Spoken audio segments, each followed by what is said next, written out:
শনিবার আজকে যাব আমরা বড়মার কাছে। এখন ঘড়িতে বাজে ভোর 4:15।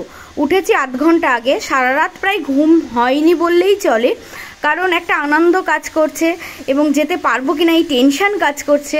আর এখন দেখো বাইরে কেমন অন্ধকার, সবাই ঘুমাচ্ছে, আমি আর বড়মশাই উঠেছি।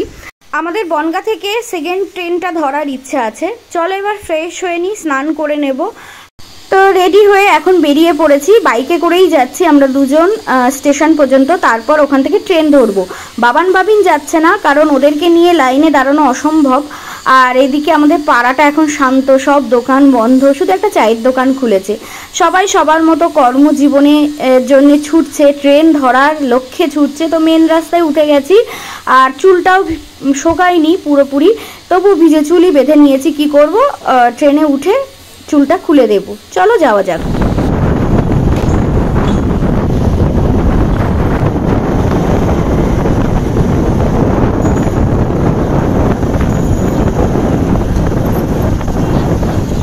তো এদিকে টিকিট কেটে ট্রেনে উঠে পড়েছি। রানাঘাটের ট্রেনে খুব একটা ভিড় আমাদের এখান থেকে হয় না, যত ভিড় শিয়ালদা লোকালে। আর এখানে বসে পড়েছি, আর বড়মশাই ব্যাগ নিয়ে যে কী করছে, ও ফিতেটা লুজ করছিল। আর এদিকে হচ্ছে ট্রেনটা ফাঁকা ফাঁকাই ছিল, এক্ষুনি ট্রেন ছাড়বে। আমাদের বনগাঁ থেকে আমরা এই সেকেন্ড ট্রেনটা ধরেছি।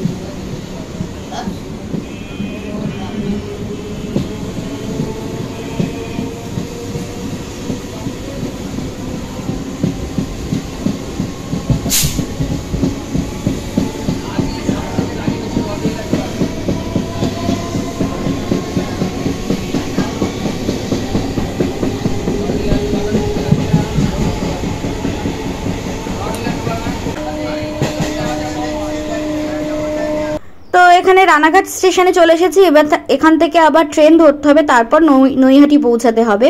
তো এখন ওভারব্রিজ পার হতে হবে, আর রানাঘাট থেকে এক্ষুনি ট্রেন আছে, তো সেই জন্য তাড়াতাড়ি করে ওভারব্রিজ পার হয়ে এবার ট্রেনটা ধরতে হবে। এদিকে আমরা চলে এসেছি নৈহাটিতে, আর এখান থেকে টোটোও যায়, কিন্তু সবাই, আমি ভিডিও দেখেছিলাম, সবাই বললো একটুখানি পথ হেঁটে গেলেই বেশ ভালো লাগবে। তো হেঁটে যেতে যেতে আমার বড়মশাই বলছিল যে এখান থেকে ফুল কিনে নাও, এখান থেকে ডালা কিনে নাও। তো আমি বললাম আরেকটু এগিয়ে যাই, আরেকটু এগিয়ে যাই। আমি ঠিক ভিডিওগুলো দেখেছি, তো সবার ভিডিও, মানে নৈহাটি বড়মা বললেই অনেক ভিডিও ইউটিউবে সামনে চলে এসেছিলো। তো আমি আসার আগে এরকম সমস্ত ভিডিওগুলো দেখে নিয়েছিলাম, আর 2 বছর ধরে ওয়েট করেছি এই জায়গায় আসার জন্য। বিশ্বাস করো আমি যে কি এক্সাইটেড ছিলাম, কারণ আমি ভাবতে পারিনি সত্যি আমি আসতে পারবো।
এখন বাজে 8:41। এখন লাইনের কোনো শেষ নেই, ক ঘন্টা লাইন দেবো তার ঠিক নেই।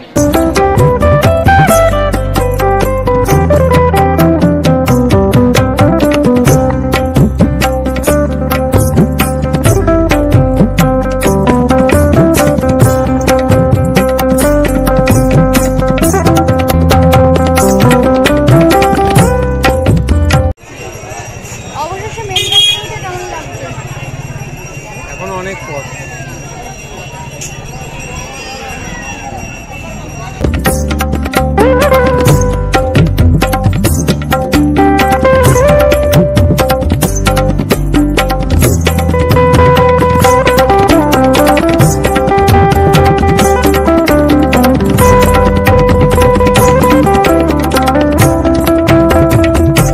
বড় মা না ডাকলে নাকি বড় মার কাছে আসা যায় না।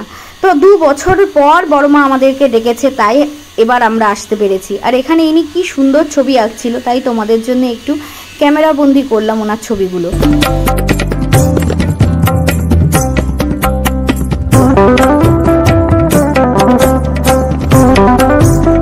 গঙ্গার থেকে স্নান করে অনেকেই এই রাস্তা দিয়ে দণ্ডি কাটতে কাটতে মায়ের মন্দির পর্যন্ত যাচ্ছে।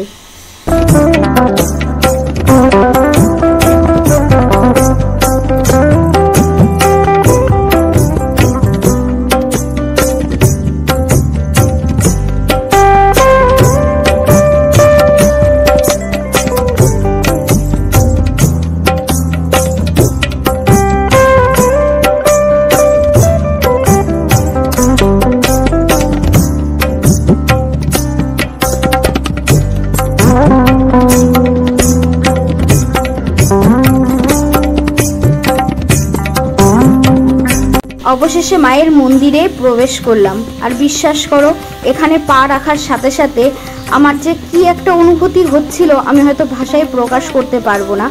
আমার চোখটা জলে ভরে গেছিল আর একটা আলাদাই অনুভূতি হচ্ছিল।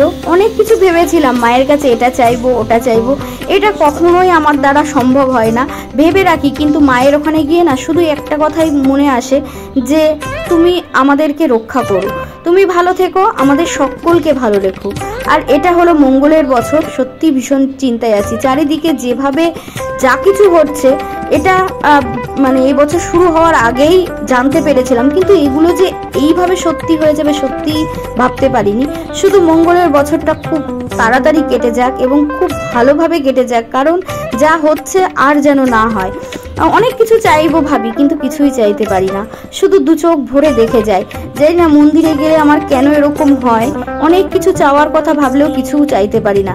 বজরংবলীর মন্দিরে গেলেও ঠিক এরকমই হয়। প্রত্যেক বছর আমরা 1 জানুয়ারি দিন আমাদের রামকৃষ্ণ মঠে যাই। আমাদের এখানে প্রত্যেকবার 1 জানুয়ারি দিন রামকৃষ্ণ মঠে গেলে আমি কাঁদবই কাঁদবো। যতবার আমরা ঠাকুরের মুখ দেখি আমার ততবার কান্না পাই। কি অঝরে কাঁদি, কেন কাঁদি, মনের কোন ভাবাবেগ থেকে আমি কাঁদি তাই আমি জানি না, তবে ভীষণ কষ্ট হয়। কিসের কষ্ট হয় তাও জানি না। শুধু 2 চোখ ভরে মাকে দেখেই গেলাম, কিছু চাওয়ার কথা ভাবিইনি, মনেই আসেনি। সবাইকে ভালো রেখো। এখনো এই এডিট করতে করতে আমার কেমন যেন একটা অনুভূতি হচ্ছে। সবাইকে ভালো রেখো মা, এইটুকুই চাইবো, আর কিচ্ছু চাই না। যাই হোক, চলো এবার বাইরে বেরোনো যাক। তো এখন বাজে 10:54, তাহলে ক ঘন্টা লাইন দিই। এখন গঙ্গার ধারে যাচ্ছি, তবে কষ্ট হয়নি, ক্রমাগত লাইন টেনেছে তো কষ্ট হয়নি। আকাশে একটু মেঘ মেঘও আছে। চলো গঙ্গার ধারে যাই।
গঙ্গাতে স্নান করার খুব ইচ্ছা ছিল, কিন্তু এখানে ড্রেস চেঞ্জ করার কোনো রকম জায়গা নেই বলে আমি স্নান করতে পারলাম না। আর এখানে ফটো কিনবো। এবার ফটো কিনতে গিয়ে এক অলৌকিক ঘটনা ঘটলো। আমার বরের খুব ইচ্ছা ছিল যে সে মায়ের পুরো ছবিটা নেবে, আর আমার খুব ইচ্ছা ছিল মায়ের মুখের ছবিটুকু নেব। তো বরমশাইকে বললাম তাহলে 2টো ছবি নিই, কিন্তু 2টো ছবি ঘরে রাখবো না, সেই জন্যে একটা ছবি নিতে হবে। তো এমন অলৌকিক ঘটনা ঘটলো যে এই যে ছবিটা নিয়েছি এর 2টো পিঠেই 2 রকম ছবি রয়েছে। যার কাছ থেকে কিনলাম উনি দেখিয়ে দিলেন যে আমরা চাইলেও চেঞ্জ করতে পারবো, যখন ইচ্ছা তখন যে ছবিটা ইচ্ছা সেই ছবিটা চেঞ্জ করে লাগাতে পারবো, ফ্রেম কিভাবে আটকাতে হবে আমাদেরকে দেখিয়ে দিলেন। তো বাড়ি ফেরার পথে এখানে হোটেলে খেতে এসেছি নিরামিষ থালি, ফুলকপি আলুর ডালনা ছিল, ভালোই ছিল মোটামুটি রান্নাগুলো। একজন ইউটিউবারকে দেখে এই হোটেলটার খোঁজ পেয়েছিলাম। তো এখানে নিরামিষ থালি খেয়ে নিচ্ছি, নিয়ে এবার বাড়ি যাব, বাড়ির উদ্দেশ্যে রওনা দেব। তো চলো ভিডিওটা এখানে শেষ করছি। সকলে ভালো থেকো, সুস্থ থেকো, আর বড় মা সকলের মনের আশা পূর্ণ করুক, সকলকে ভালো রাখুক এবং খুব তাড়াতাড়ি মঙ্গলের বছরটা কেটে যাক। টাটা সকলকে, সকলে ভালো থেকো, সুস্থ থেকো। জয় বড় মা।